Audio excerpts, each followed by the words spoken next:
La bruma salobre del Golfo de México se aferraba a la tierra árida de Tamaulipas, una cortina perpetua que el sol de 1893 apenas lograba disipar. Era una tierra de contrastes brutales.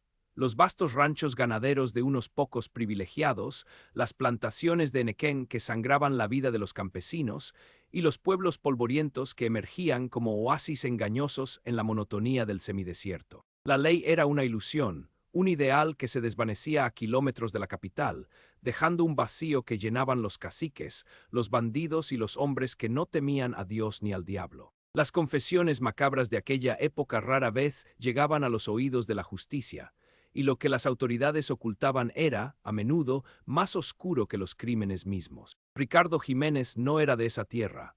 Su origen estaba en las serranías de San Luis Potosí, en un pequeño ejido donde la tierra, aunque generosa en espíritu, era esquiva en frutos. 30 años, fuerte como el roble que se dobla pero no se quiebra, con manos curtidas por el arado y la azada, y ojos oscuros que habían visto demasiada injusticia para su corta vida. Había crecido escuchando los susurros de la pobreza, el lamento de la tierra seca y las promesas incumplidas de los gobiernos lejanos.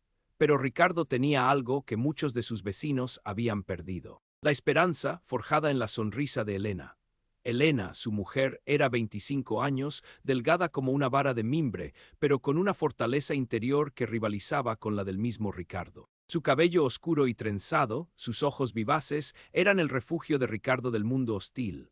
Se habían casado jóvenes, con la única riqueza de su amor y la fe inquebrantable en un mañana mejor. Soñaban con una casa propia, con hijos que no conocieran el hambre, con la dignidad que tan esquiva era en su San Luis natal. La promesa de un futuro mejor, o al menos uno menos miserable, los había arrastrado hacia la frontera, hacia las posibilidades inciertas de cruzar a el otro lado, o de encontrar fortuna en las incipientes industrias petroleras que se rumoraban por Tampico. «Aquí no hay nada más que perder, mi Ricardo», le había dicho Elena una tarde, viendo la milpa seca y el cielo sin nubes. «Vámonos a donde sea, pero juntos, que así lo malo se hace menos malo». Y así habían emprendido el viaje hacía 2 semanas, dejando atrás la tierra infértil, las deudas impagables y el fantasma de la miseria. Su destino era Matamoros, o quizás incluso el otro lado, donde se decía que el trabajo era duro, pero al menos había una oportunidad de labrarse un porvenir. El carromato viejo, jalado por un par de mulas flacas pero testarudas, era todo su patrimonio rodante. Cada crujido de las ruedas sobre la grava era un lamento, cada bache un recordatorio de su vulnerabilidad. El sol caía a plomo en esa tarde de agosto, el aire quieto y espeso, cargado con el olor a polvo y mezquite. El calor era sofocante, el cielo un azul implacable que no ofrecía consuelo. Las mulas estaban exhaustas, sus costados palpitando. Elena, con su pañuelo empapado en sudor, apenas lograba mantener los ojos abiertos. Fue ella quien, con un débil gesto, señaló el precario letrero de madera que apenas se sostenía en un poste a la vera del camino. La Posada del Vado, rezaba, las letras descoloridas y carcomidas por el tiempo y el olvido. Se alzaba como un monolito solitario en medio de la nada, una construcción de adobe y tejas de barro, con un portal sombrío que invitaba a la sombra y al descanso. Pero a Ricardo, en el instante que la divisó, le infundió un escalofrío que no pudo explicarse. Era como si el aire mismo se volviera pesado a su alrededor, cargado de una historia que gritaba sin palabras. «Aquí podremos descansar, Ricardo», dijo Elena, su voz ronca por la sed y el agotamiento, «y las mulas necesitan agua, unos tacos, tal vez, que ya el estómago me ruge». Ricardo asintió, aunque el presentimiento persistía, una pequeña voz de alarma en el fondo de su mente.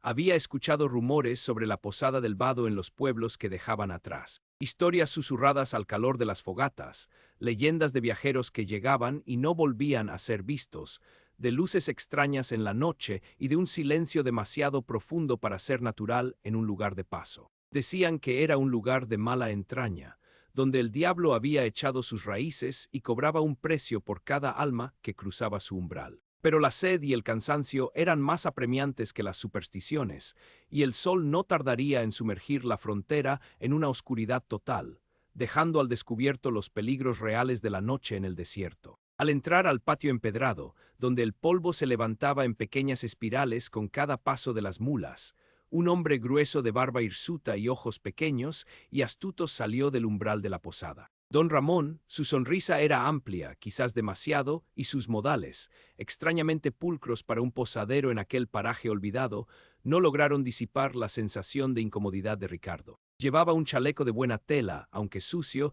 y un sombrero de palma que no lograba ocultar la calvicie de su cráneo. Bienvenidos, viajeros, pasen, pasen. La posada del Vado está a su servicio, como un oasis en este infierno de polvo. Vienen de lejos, ¿verdad? El camino es cruel en estos lares, y la noche, mi amigo, no perdona. Su voz era grasosa, untuosa, como si el propio aire se hiciera denso al hablar, y dejaba un regusto amargo en la boca de Ricardo. Ricardo le explicó su trayecto y su destino, procurando ser parco en detalles, con la cautela que le había enseñado la vida en el campo. Pero don Ramón parecía tener una habilidad sobrenatural para extraer información con preguntas aparentemente inocuas, entrelazándolas con halagos y falsas muestras de empatía. Ah, San Luis, tierra de valientes, Matamoros un buen destino con el puerto y el comercio y traen a la señora, qué bendición, una mujer hermosa como un lirio del desierto. En poco tiempo sabía que venían de San Luis, que buscaban trabajo en Matamoros, que no tenían mucho que perder, salvo la esperanza y el amor que se profesaban, y una pequeña bolsa de monedas de plata que Ricardo guardaba celosamente bajo su camisa, el fruto de años de ahorro para empezar de nuevo. La mirada de don Ramón se detuvo un instante, demasiado largo, en el vientre de Elena, apenas abultado por la incipiente vida que allí crecía, un secreto que solo ellos dos conocían. Don Ramón les asignó una pequeña habitación en el fondo del patio, con una ventana que daba a la aridez del desierto. Era modesta, con una cama de paja y un crucifijo de madera torcida en la pared, pero limpia. La cena fue frugal pero abundante, un guiso de frijoles con carne seca y tortillas de maíz, y el vino de mesa, aunque áspero, ayudó a calmar los nervios de Elena. Ricardo, sin embargo, permaneció en guardia, observando cada movimiento. Los otros parroquianos, un par de arrieros taciturnos de aspecto rudo y una mujer de mala vida que reía a carcajadas en la barra, parecían ignorar la presencia de los recién llegados, sumidos en sus propias conversaciones susurradas o en el letargo del alcohol. Había una atmósfera extraña en el lugar, una tensión casi imperceptible, como la cuerda de un violín a punto de romperse, una pesadez que no era solo el cansancio. El aire olía a moho, a sudor viejo y a algo más, algo putrefacto que la brisa nocturna no lograba disipar.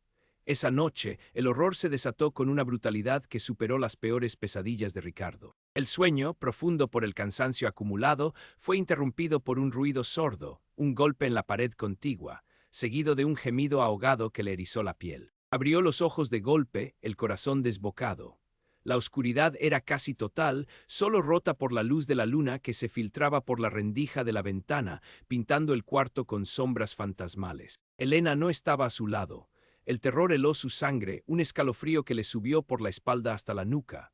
Se levantó de un salto, empuñando el único objeto que tenía a mano, una navaja de afeitar vieja, el regalo de su padre. Salió de la habitación, el corazón latiéndole desbocado, cada músculo tenso, el aliento contenido. El gemido se repitió, ahora más cerca, proveniente del establo. Ricardo se movió sigilosamente entre las sombras del patio, el silencio de la noche solo interrumpido por el chirrido de las cigarras y el distante aullido de un coyote. Al llegar a la puerta del establo, esta estaba entreabierta, un hilo de luz tenue se escapaba por la rendija. Se asomó con cautela, el filo de la navaja brillando débilmente en la penumbra. La escena que presenció le destrozó el alma, la incineró en un instante de puro infierno. Elena estaba allí, atada a uno de los postes, su boca amordazada con un trapo sucio, sus ojos, llenos de un pánico inmenso, se encontraron con los suyos por un fugaz momento de terror compartido. Don Ramón, con la mirada de un depredador sediento de sangre, y dos de sus matones, los mismos arrieros taciturnos de la cena, la rodeaban como buitres. Uno de ellos sostenía una linterna de queroseno, la luz danzando macabramente sobre el rostro aterrorizado de Elena, resaltando las lágrimas que corrían por sus mejillas. ¿Dónde está el resto, mujer?, bramó don Ramón, su voz ahora despojada de cualquier pretensión de amabilidad, revelando la bestia inmunda que era. Sabemos que traen más. Dinos dónde lo escondió tu hombre o a ver qué tan resistente eres, muñeca. El matón más grande, un hombre con una cicatriz cruzando su ojo izquierdo, apretaba un trozo de hierro al rojo vivo, acercándolo peligrosamente a la piel de Elena. Habla, perra, antes de que te marque para siempre. Ricardo no escuchó el resto de la amenaza. El grito que se ahogó en su garganta fue ahogado por el golpe seco de un tablón de madera que cayó sobre su cabeza desde la oscuridad. Cayó al suelo, la navaja escapándose de sus dedos. El dolor fue insoportable, un torbellino de estrellas que explotaban en su cerebro, pero el verdadero tormento fue la impotencia. Pudo escuchar los golpes, los sollozos silenciados de Elena, las risas crueles y bestiales de los hombres. Pudo escuchar las palabras de don Ramón, cada una estaca en su corazón. Ya lo tenemos todo, al diablo con estos pobretones, y a ella que la pongan a trabajar o que sirva para entretener a la clientela. Una mujer bonita como esta siempre tiene mercado, no cree en muchachos. Y ese mocoso que trae en el vientre un estorbo menos. Ya verás cómo se le quita lo digna. Cuando recuperó la conciencia, el sol ya asomaba por el horizonte, tiñendo el desierto de un rojo sangre que le pareció burlón. Estaba en un rincón apartado del establo, entre la paja sucia, cubierto de su propia sangre, el sudor frío y el hedor a orina de animal y a muerte. Elena no estaba. Su carromato había desaparecido. Las mulas también, solo quedaban las huellas del horror, un rastro imborrable de lo que había sido su vida. La cabeza le zumbaba con un dolor sordo y persistente, y el cuerpo le dolía con cada movimiento, cada fibra de su ser clamando por justicia. La pequeña bolsa de monedas, la promesa de su futuro, también había desaparecido. Pero lo que más le dolía, lo que le laceraba el alma más allá de cualquier herida física, era la ausencia de Elena. La promesa de su futuro juntos, la risa de sus hijos no nacidos, destrozada en una noche infernal por la avaricia y la crueldad de un hombre. El amor de su vida, reducida a la mercancía de un monstruo, su dignidad pisoteada, su cuerpo ultrajado. La desesperación se apoderó de él, una bestia oscura que le susurraba al oído que se rindiera, que se dejara morir en ese rincón olvidado, que ya no había nada por lo que vivir. Pero entonces algo cambió. Un fuego lento pero implacable comenzó a arder en su pecho, ahogando los lamentos de la desesperación. No era el miedo, no era el dolor, era la rabia. Una rabia fría, calculada, que quemaba cada fibra de su ser, purificando su dolor en un torrente de determinación. Elena no merecía esto. Él no merecía esto. Don Ramón merecía pagar, y no solo con su vida. Merecía la ruina, el escarnio público, la agonía lenta y tortuosa que él le había infligido. En ese momento, Ricardo Jiménez, el hombre de campo con sueños sencillos, murió, y de sus cenizas nació otra cosa, un cazador de sombras, un arquitecto de venganzas, un espectro vengador. Un hombre que se juró a sí mismo, sobre la sangre derramada y los sueños rotos, que aquella espantosa posada sería su tumba o la de don Ramón, que cruzar aquella frontera de terror costaría la vida al causante de su infierno. Se arrastró fuera del establo, ignorando el dolor punzante en su cabeza y el mareo que le hacía ver luces. Necesitaba agua, necesitaba ocultarse, necesitaba sobrevivir. Sabía que don Ramón no lo buscaría, lo daría por muerto o por un cobarde que huiría despavorido, arrastrándose como la rata que creía que era.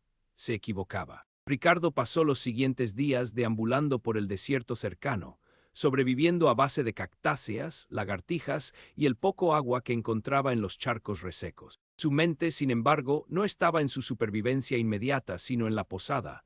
Desde la distancia observaba, paciente, metódico, con la mirada de un halcón que acecha a su presa. Estudió los movimientos de don Ramón y sus secuaces, los arrieros, ahora conocidos por sus apodos del Tuerto y el Garfio, y el otro hombre, un joven flaco y asustadizo llamado Chente, que parecía más un sirviente obligado que un criminal de voluntad propia. Vio la entrada y salida de viajeros, el flujo de mercancías, empezó a entender la mecánica de la posada, no era solo un lugar de descanso. Era un centro de operaciones para bandidos, una estación de paso para contrabandistas de armas y alcohol, y lo más macabro de todo, una trampa mortal para incautos. Los rumores eran ciertos, y de una forma mucho más siniestra de lo que nadie se atrevería a imaginar. La posada era la guarida de un verdadero nido de víboras. Recordó las historias susurradas, las leyendas locales. La posada del vado, donde los espíritus se aferran a la tierra y los gritos de los desaparecidos se ahogan en el viento. La gente del lugar, los pocos rancheros que vivían a horas de camino, evitaban el lugar por la noche como si fuera el mismo infierno. Decían que el vado cercano, un paso estrecho sobre un arroyo seco la mayor parte del año, estaba maldito. Que las ánimas de los que allí morían vagaban sin descanso, buscando justicia o la paz eterna. Ricardo sonrió, esa era su arma más potente. La superstición, arraigada en el corazón de la gente del campo, sería el veneno lento que consumiría a don Ramón. Su primer paso fue la información, la verdad que se escondía detrás de las apariencias. Se acercó a los ranchos más lejanos, presentándose como un peón perdido, un jornalero buscando trabajo. Con cada conversación, con cada trago de sotol compartido al calor de la fogata, extraía pedazos del rompecabezas. Se enteró de que don Ramón había comprado la posada hacía unos 10 años, de un viejo que había desaparecido misteriosamente poco después de la venta, dejando su propiedad a un precio irrisorio. Supo de las desapariciones de familias enteras, de los robos que siempre ocurrían en la zona, atribuidos a bandidos de sierra, pero que cesaban misteriosamente cuando don Ramón no estaba en la posada. Descubrió que don Ramón tenía una hermana en Matamoros, una mujer de apariencia piadosa, pero que era la fachada de sus negocios turbios, una red de tráfico de bienes robados, de mulas y caballos, y lo que era peor, de personas, de aquellos que buscaban una nueva vida y solo encontraban una cadena perpetua. Y luego, Elena. Con el corazón en un puño, preguntó por ella, describiéndola con la esperanza de que alguien la hubiera visto, que una chispa de vida le trajera consuelo. Un viejo pastor de cabras, con los ojos nublados por el sol y la edad, que había vivido su vida bajo el mismo sol implacable, le dijo. Hace unas semanas vi a una muchacha como la describes, joven, flaca, con los ojos llenos de miedo. La llevaban con otros, atados de pies y manos, hacia el sur, en carreta cubierta. Decían que iban para las haciendas de Coahuila a la venta de servidumbre. Que Dios se apiade de sus almas, joven. Esa gente de la posada tiene tratos con los enganchadores de gente pobre, con los negreros del campo. Cuidado, muchacho, que la frontera es un pozo de víboras y no todos cruzan con vida, ni con libertad. La noticia fue un golpe devastador, el eco de la crueldad resonando en su alma, pero también le dio un propósito más definido. Elena estaba viva, o al menos lo había estado. La venganza no solo era por el horror que le habían infligido, sino para desmantelar la red de don Ramón y quizás, solo quizás, encontrar a Elena y liberarla de su infierno. Ricardo regresó a los alrededores de la posada, ahora más como una sombra que como un hombre. Sus actos no serían de fuerza bruta, sino de astucia, de paciencia y de una crueldad calculada que igualaría la de sus opresores. Empezó con lo pequeño, con los susurros del desierto.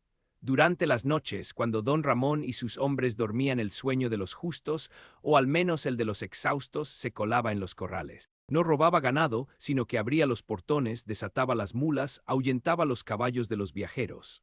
Los animales se perdían en el desierto, causando pérdidas económicas, retrasos a los viajeros y un caos generalizado. Don Ramón se enfurecía, culpando a los animales o a sus propios hombres, pero no sospechaba de un fantasma que tejía su red de venganza. Luego pasó a lo más personal. Aprendiendo los horarios de los hombres, empezó a dejar pequeños regalos. Un medallón de plata que Elena usaba, con la imagen de la Virgen de San Juan de los Lagos, lo dejó en la cama de uno de los matones. Un pañuelo bordado con sus iniciales, que Elena le había regalado en su último cumpleaños, apareció bajo la almohada de don Ramón. Objetos que solo él y Elena conocían, y que ahora eran pruebas irrefutables de su presencia. Objetos que evocaban el espectro de la mujer desaparecida, el alma en pena que buscaba justicia. Don Ramón comenzó a mostrar signos de nerviosismo. Miraba por encima del hombro, regañaba a sus hombres por descuido, pero el miedo se arraigaba en sus ojos pequeños y astutos, un miedo que no podía ocultar. Los susurros de Ricardo se convirtieron en viento, en un coro de voces fantasma. En las noches más oscuras, cuando los viajantes llegaban y las luces de la posada eran las únicas en kilómetros, se acercaba lo suficiente para susurrar desde la oscuridad, imitando el llanto desgarrador de una mujer, los quejidos de un hombre moribundo, el arrastrar de cadenas. Los huéspedes empezaron a reportar ruidos extraños, sombras en las ventanas que se movían por sí solas, el sonido de cadenas arrastrándose en el patio y el hedor a muerte que impregnaba el aire. La reputación de la posada, ya de por sí turbia, se hundió en la leyenda del terror. Los arrieros más supersticiosos, los peones que vivían del camino, se negaban a pasar la noche allí, optando por acampar a la intemperie a pesar de los peligros de los coyotes y los bandidos reales. Ni que el diablo me cargue por dormir bajo ese techo maldito, se oía decir. Don Ramón estaba perdiendo clientela a pasos agigantados. Sus ingresos caían en picado y la escasez de dinero avivó la tensión entre él y sus hombres. Los matones, ya de por sí crueles y brutales, se volvían irascibles, culpándose mutuamente por los extraños sucesos y la disminución de sus ganancias. El miedo se apoderó de ellos, un miedo alimentado por la superstición que Ricardo tan hábilmente explotaba. La posada se estaba volviendo un lugar de pesadilla para sus propios dueños. La revancha de Ricardo no era una explosión, sino una combustión lenta, una gangrena que carcomía el imperio de Don Ramón desde adentro. Durante semanas continuó su labor de zapa incansable, preciso. Envenenaba sutilmente la comida de los animales, causando enfermedades que no mataban de inmediato, pero debilitaban y encarecían el mantenimiento, volviendo a las mulas inútiles para los largos trayectos. Desviaba el suministro de agua para la cocina, haciendo que el pozo de la posada rindiera menos y obligándolos a buscar agua de lugares más lejanos, exponiéndolos a los peligros del desierto. Cortaba las riendas de los caballos de los hombres, hacía que los frenos de sus carromatos fallaran en los caminos más peligrosos. Accidentes, siempre accidentes, que la gente atribuía a la mala suerte, a la maldición del vado, a la mano del destino que cobraba viejas deudas. El joven Chente, el sirviente asustado que cargaba con la culpa de haber sido cómplice, fue su próximo objetivo. Ricardo sabía que Chente era el eslabón más débil, obligado a participar en los crímenes por miedo, no por maldad. Una noche, mientras Chente dormía el sueño intranquilo de los culpables, Ricardo se deslizó en su habitación. No le hizo daño físico. En cambio, dejó una pequeña figurilla de barro, una representación de la Santa Muerte, cubierta de una sustancia rojiza que simulaba sangre seca, bajo su almohada. Y una nota escrita con carbón en un trozo de papel arrugado, con letras temblorosas que parecían escritas por un espíritu: ellos saben lo que hiciste, los que murieron aquí. No podrás dormir tranquilo. La próxima vez no será barro lo que encuentres, será el final. El terror de Chente fue palpable. Al día siguiente su comportamiento era errático, sus ojos hinchados de no dormir, su rostro pálido como la cal. Miraba a Don Ramón y los otros matones con una mezcla de miedo, resentimiento y una clara sospecha.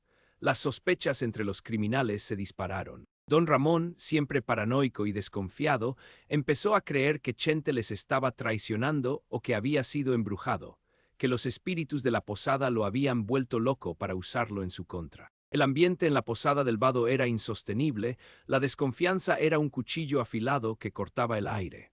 La cumbre de su plan llegó con la exposición pública, la verdad irrefutable que ningún cacique o autoridad corrupta podría acallar. Ricardo había descubierto una pequeña cueva oculta no lejos de la posada, un lugar secreto donde Don Ramón guardaba parte de su botín y, lo que era más macabro, donde escondía los objetos personales de sus víctimas, una especie de altar profano a su avaricia y sus crímenes. Era allí donde guardaba los anillos de boda, los relojes de bolsillo, las peinetas de las mujeres, los crucifijos de los hombres. Ricardo, con la ayuda de un viejo leñador al que le había ganado la confianza con historias de penas compartidas y la promesa de justicia, y que odiaba a Don Ramón por viejas afrentas, organizó una trampa perfecta. Corrió el rumor, un susurro que voló por el desierto como una plaga, de que en la cueva maldita cerca de la posada del vado, el oro de los muertos se manifestaba bajo la luna llena, protegido por los espíritus de los asesinados, una fortuna que esperaba ser reclamada. El rumor, inteligentemente esparcido entre los bandidos rivales y los forajidos de la zona, los mismos que Don Ramón había esquilmado y traicionado en el pasado, atrajo la atención de la escoria que pululaba por la frontera. El gancho era demasiado tentador para ignorarlo. Una noche de luna llena, Ricardo se aseguró de que los objetos más llamativos de las víctimas estuvieran visibles en la cueva, bajo la luz de un farol que apenas iluminaba. Prendió una antorcha improvisada y la dejó arder lentamente, para que su humo guiara a los incautos, un faro de la muerte. Luego se ocultó entre las rocas, el rifle que había conseguido a duras penas cargado y listo. Los primeros en llegar fueron un grupo de bandidos, atraídos por la promesa de un tesoro fácil. Su decepción fue palpable al encontrar solo baratijas y objetos viejos, sin valor monetario aparente. Pero entre ellos, un viejo relicario de oro y una peineta de carey que reconocieron. «Esto es de la familia Rodríguez, los que desaparecieron el año pasado cerca de aquí», exclamó uno, su voz ronca de espanto. «Y esto es del padre Anselmo, que nunca llegó a Saltillo. Maldito sea Don Ramón». La verdad, más espantosa que cualquier tesoro, se reveló ante sus ojos. No era oro lo que se guardaba, sino las pruebas macabras de los crímenes de Don Ramón, el testimonio silencioso de decenas de vidas robadas. Mientras los bandidos se daban cuenta de lo que significaban esos objetos y del riesgo que corrían al saberlo, una detonación sorda sacudió la cueva. Ricardo había preparado una pequeña carga de dinamita, obtenida con grandes esfuerzos, para derrumbar una parte de la entrada, no para matarlos, sino para sellarlos temporalmente y amplificar el pánico y la furia. El ruido, los gritos de los bandidos atrapados y el olor a pólvora atrajeron a Don Ramón y sus hombres, que salieron de la posada con armas en mano, pensando que eran unos ladrones de poca monta. Al ver a los bandidos atrapados en la cueva, y reconocer los objetos de sus víctimas esparcidos por el suelo, comprendieron que algo terrible se había desvelado. Los bandidos, sintiéndose traicionados y temiendo ser implicados, o simplemente hambrientos de venganza por viejas afrentas, arremetieron contra Don Ramón y sus hombres. La noche se convirtió en un caos sangriento, un infierno desatado bajo la luna. Ricardo, desde las sombras, observó la matanza con la frialdad de un juez implacable. Los bandidos, furiosos por el engaño y buscando un chivo expiatorio, no dudaron en aniquilar a Don Ramón y a sus secuaces. No fue una batalla justa. Fue una purga brutal, la venganza del desierto por los crímenes cometidos en su nombre. Los matones cayeron uno a uno, sus cuerpos empapados de sangre bajo la pálida luz de la luna, sus gritos silenciados por el eco de los disparos y los puñales. Don Ramón, con los ojos inyectados de terror y un sudor frío cubriéndole el rostro, intentó huir, pero tropezó y cayó.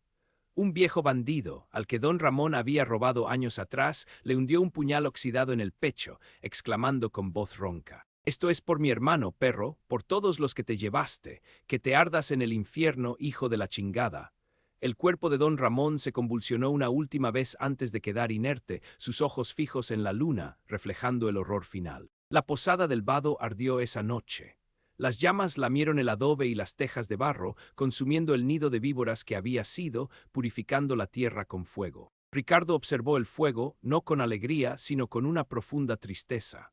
La venganza se había cumplido, el mal había sido erradicado, pero Elena seguía desaparecida. Su alma no encontraría paz hasta encontrarla o conocer su destino, el destino de su amor, el de su hijo. Desapareció tan sigilosamente como había llegado a los alrededores de la posada, una sombra más en la vastedad indómita de Tamaulipas. Las autoridades, representadas por un par de rurales que llegaron días después alertados por el humo y los testimonios de los pocos que se atrevieron a hablar, encontraron solo cenizas, cadáveres calcinados y el eco de una historia de terror que nadie se atrevería a contar con detalle. La cueva fue encontrada, los objetos macabros desenterrados, pero la verdad oficial fue que una banda de forajidos se había peleado entre sí, culminando en un baño de sangre y un incendio accidental. Lo que las autoridades ocultaron, o más bien lo que prefirieron no investigar a fondo por miedo o por conveniencia, era la profundidad de la maldad de Don Ramón y la existencia de una mente maestra, un ángel vengador, detrás de su caída. Porque a veces la verdad es un hueso demasiado duro de roer y más vale dejarla enterrada. Ricardo jamás recuperó a Elena. La buscó sin descanso durante años, un espectro errante por los caminos polvorientos de México, un hombre sin rostro ni nombre. Se convirtió en un fantasma, el hombre que no tenía nada que perder y que sabía demasiado de la oscuridad humana. Algunos decían que había cruzado la frontera y se había perdido en la inmensidad de Texas, trabajando en los ranchos, siempre solo. Otros que se había unido a los revolucionarios, su furia encauzada hacia una causa mayor, luchando por la justicia que se le había negado a él y a tantos otros. Pero los pocos que alguna vez lo reconocieron, o que escucharon su historia en las noches frías del desierto, juraron que sus ojos seguían llevando la misma rabia fría y la tristeza infinita de aquella noche en la posada del vado. Un hombre marcado por el horror, cuya existencia era un recordatorio silencioso de que, a veces, cruzar una línea en la vida, o una frontera en el mapa, podía costar más que la vida misma. Podía costar el alma. Y a veces la venganza, aunque dulce al principio, no era más que otro infierno al que condenarse, una cadena perpetua que no tiene fin. La frontera del terror tenía una memoria larga, y Ricardo Jiménez era una de sus voces más desgarradoras, un secreto que nunca debió salir a la luz.